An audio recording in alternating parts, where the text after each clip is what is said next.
খেলাটা করিল দ্বীপ জেলা ভুলা অনলাইন রেন্ট এ কার গ্রুপের উদ্যোগে সাগরিকা মিনি স্টেডিয়ামত টি20 ক্রিকেট টুর্নামেন্ট অনুষ্ঠিত হয়েছে। মার্চের 1 তারিখ এই টুর্নামেন্টত হাড্ডাহাড্ডি লড়াইয়ে অংশ লইয়ে আব্দুল্লাহ কিংস বনাম সাব্বির কিংস। যেটা আব্দুল্লাহ কিংস 180 রান টার্গেট দিল তা অতিক্রম করে সাব্বির কিংস বিজয় অর্জন করে।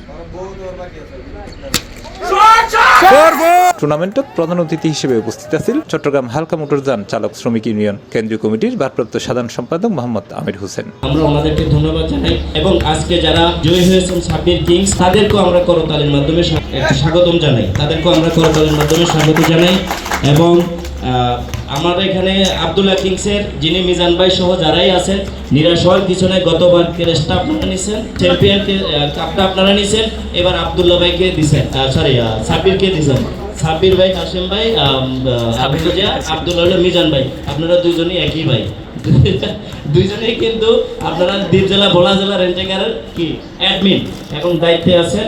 অতএব মিজান ভাইয়ের বাসায় কাপ যাওয়া, কাশেম ভাইয়ের বাসায় কাপ যাওয়া একই কথা, এখানে দ্বিমত হওয়ার কিছু নাই আর নিরাশ হওয়ার কিছু নাই।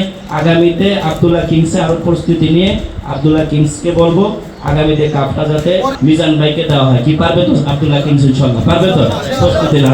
এছাড়াও এর বিশেষ অতিথি হিসেবে উপস্থিত আছেন বিশিষ্ট ব্যবসায়ী ও সমাজসেবক মোহাম্মদ আহমদুল্লাহ। এর অতিথি হিসেবে আরো উপস্থিত আছেন চট্টগ্রাম হালকা মোটরযান চালক শ্রমিক ইউনিয়নের অর্থ সম্পাদক মোহাম্মদ নজরুল ইসলাম, মোহাম্মদ বজলুর রহমান, বিজয়ী দলের স্বত্বাধিকারী মোহাম্মদ আবুল কাশেম, মোহাম্মদ মিজানুর রহমান, মোহাম্মদ সালাউদ্দিন, মোহাম্মদ বেলায়েত হোসেন সহ অন্যান্য বিশেষ ব্যক্তিবর্গ।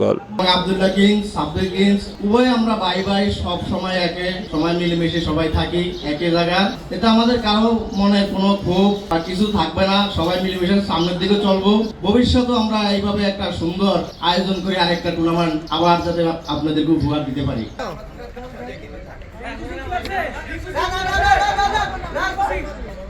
C plus TV, Chittagong.